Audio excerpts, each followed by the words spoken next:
పేదవాడి కంట కన్నీరు తుడవటమే లక్ష్యంగా రాజకీయాలు ప్రారంభించి ఆంధ్రప్రదేశ్ రాష్ట్ర రాజకీయాల్లో ఒక ప్రత్యేక వరవడిని సృష్టించి రాజకీయాలనేవి నాయకుల అధికారం కోసం కాదు, సామాన్య ప్రజానీకాన్ని అందలం మీద కూర్చోపెట్టాలనేటువంటి ఆలోచనకి స్ఫూర్తినిచ్చి రమారమి 11 సంవత్సరాల పాటు అవిశ్రాంతంగా రాజకీయ పోరాటం చేసి ఈ రాష్ట్రంలో ఒక కూటమి ప్రభుత్వం ఏర్పడడానికి, కూటమికి రూపకల్పన జరగడానికి కీలకమైన వ్యక్తిగా కేవలం యావత్ ఆంధ్రదేశంలో మాత్రమే కాదు, ప్రపంచ రాజకీయ చరిత్రలోనే తనకంటూ ఒక ప్రత్యేకమైనటువంటి ముద్ర ఏర్పరచుకున్నటువంటి పెద్దలు, మనందరి నాయకులు, జనసేన పార్టీ అధ్యక్షులు, ఇవాళ ఈ రాష్ట్ర ఉప ముఖ్యమంత్రి, రాజకీయాలకి కొత్త నిర్వచనం చెప్పినటువంటి శ్రీ పవన్ కళ్యాణ్ గారికి మనందరి తరపున కూడా ప్రత్యేకమైనటువంటి ధన్యవాదాలు తెలియజేస్తూ, వేదిక మీద ఉన్నటువంటి ఈ కార్యక్రమాన్ని తన నేతృత్వంలో అత్యద్భుతంగా నిర్వహించినటువంటి నాదెండ్ల మనోహర్ గారు, అదేవిధంగా పెద్దలు శ్రీ నాగబాబు గారు, నూతనంగా శాసనమండలి సభ్యునిగా ఎంపికైనటువంటి శ్రీ నాగబాబు గారు, వేదిక మీద ఉన్నటువంటి 50 మంది పార్లమెంటు సభ్యులకు, శాసన సభ్యులకు, శాసన మండలి సభ్యులకు, అదేవిధంగా వివిధ కార్పొరేషన్ల చైర్పర్సన్స్కు, డైరెక్టర్లకు, అన్నిటికంటే మించి ఇవాళ పవన్ కళ్యాణ్ గారి పిలుపు మేరకు జనసేన పార్టీ జెండా రెపరెపలాడుతుందంటే దానికి ప్రధాన కారకులైనటువంటి 50 మంది జన సైనికులకు, వీర మహిళలందరికీ కూడా నమస్సుమాంజలి తెలియజేస్తా ఉన్నాను. Rome was not built in a day. ఒక మహానగరం ఎప్పుడూ కూడా రాత్రికి రాత్రే నిర్మించబడదు. ఖచ్చితంగా దాన్ని నిర్మించడానికి ఎంతో సమయస్ఫూర్తి ఉండాలి, అంకిత భావం ఉండాలి, పూర్తి స్థాయిలో సమయోచిత నిర్ణయాలు ఉండాలి. ఇవాళ నేను గమనించినటువంటి, నేను పరిశీలించినటువంటి పవన్ కళ్యాణ్ గారిలో తొలి నుంచి ఉన్నటువంటి ఆలోచనలు, అంకిత భావం, ఎలాంటి పరిస్థితుల్లో కూడా ఎత్తిన జెండాని కిందకి దించకూడదనేటువంటి నిఖార్సైనటువంటి రాజకీయ వాదం, సమయోచిత నిర్ణయాలు, దానికి మించి అలుపెరిగిన పోరాటాలు, ఇవే శ్రీ పవన్ కళ్యాణ్ గారిని రాష్ట్ర స్థాయిలో మాత్రమే కాకుండా జాతీయ స్థాయిలోనే ఒక అద్భుతమైనటువంటి నాయకునిగా నిలబెట్టినటువంటి లక్షణాలు అనేటువంటి మాటని ఈ సందర్భంగా నేను మనవి చేస్తున్నాను. 11 సంవత్సరాల పాటు నిర్విరామంగా సాగినటువంటి ఆయన ప్రయాణం ఏనాడు కూడా వెన్ను చూపనటువంటి వైనం.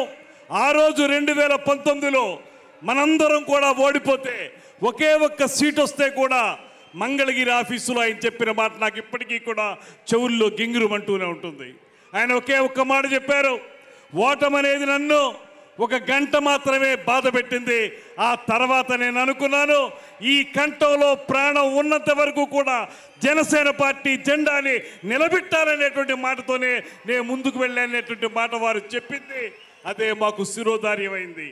ఇవాళ ఆయన మాట ప్రకారమే ఆయనతో కలిసి ప్రయాణం చేస్తూ ఉన్నాం. ఇవాళ ఒక శాసనసభ్యుడిగా, ఈ రాష్ట్ర మంత్రిగా, అత్యంత కీలకమైనటువంటి శాఖలకి మంత్రిగా మీ ముందు నేను నిలబడగలిగానంటే దానికి కేవలం శ్రీ పవన్ కళ్యాణ్ గారు చూపించినటువంటి వాత్సల్యమే కారణం అనేటువంటి మాటని మీ అందరికీ స్పష్టంగా తెలియజేస్తా ఉన్నా. ఇవాళ అధికారంలోకి వచ్చిన తర్వాత మీ అందరికీ తెలియంది కాదు, అధికారంలోకి వచ్చిన తర్వాత విర్రవీగే ప్రభుత్వాన్ని మనం చూసాం. నోటికొచ్చినట్టు మాట్లాడేటువంటి దుర్మార్గుల్ని చూసాం, బూతులు తప్ప మరొకటి తెలియనటువంటి నాయకుల్ని చూసాం. ఇవాళ పవన్ కళ్యాణ్ గారిని చూడండి, ఆ రోజు ప్రతిపక్షంలో ఉన్నప్పుడు కూడా ఎప్పుడూ కూడా ఆయన మాట మేరలేదు. ఒకే ఒక్క మాట ఆయనకి చెప్పారు, రేపు అధికారం వచ్చిన తర్వాత మీ పరిస్థితి అవుతుందో గమనించుకోండి అనేటువంటి మాట మాత్రమే ఆయన చెప్పారు.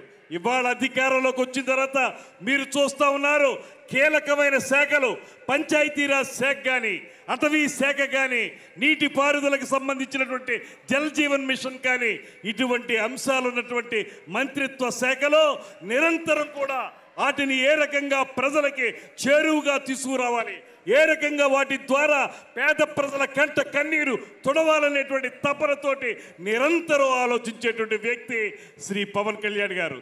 అందుకే వాళ్ళు ఎన్ని మోగినా కుక్కలు అరుస్తాయి, అరిచిన కుక్కల్ని మనం ఏం పట్టించుకోక్కర్లేదనేటువంటి మాటతోటి ఇవాళ ఆయన చేస్తున్నటువంటి కార్యక్రమాలు నేను ఒక్కటే మనవి చేస్తున్నాను. ఇంకా విర్రవీగుతున్నటువంటి వైసీపీ నాయకులకి ఒకే ఒక్క మాట చెబుతున్నాను, మీరు కార్పొరేటర్కి ఎక్కువ, ఎమ్మెల్యేకి తక్కువ అన్నారు. ఇవాళ నేను చెప్తా ఉన్నాను, మీ తండ్రి రాజశేఖర్ రెడ్డి కాకపోతే నువ్వు కనీసం కౌన్సిలర్ కూడా అయి ఉండేవాడు కాదనేటువంటి మాటని ఈ సందర్భంగానే మనం చేస్తున్నా. ఆయనకున్నది ఏనాడు కూడా తన వెనకున్నటువంటి వ్యక్తుల గురించి ఆయన ఏనాడు రాజకీయాల్లో ముందుకు వెళ్ళలేదు. తన ముందున్నటువంటి ప్రజానీకాన్ని, తన వెంట నడుస్తున్నటువంటి జన సైనికుల్ని దృష్టిలో పెట్టుకునే ఆయన రాజకీయాన్ని నడిపారు. అందుకే ఇవాళ ప్రపంచవ్యాప్తంగా ఒకే ఒక్క మాట చెప్తున్నారు, 100% స్ట్రైకింగ్ రేట్.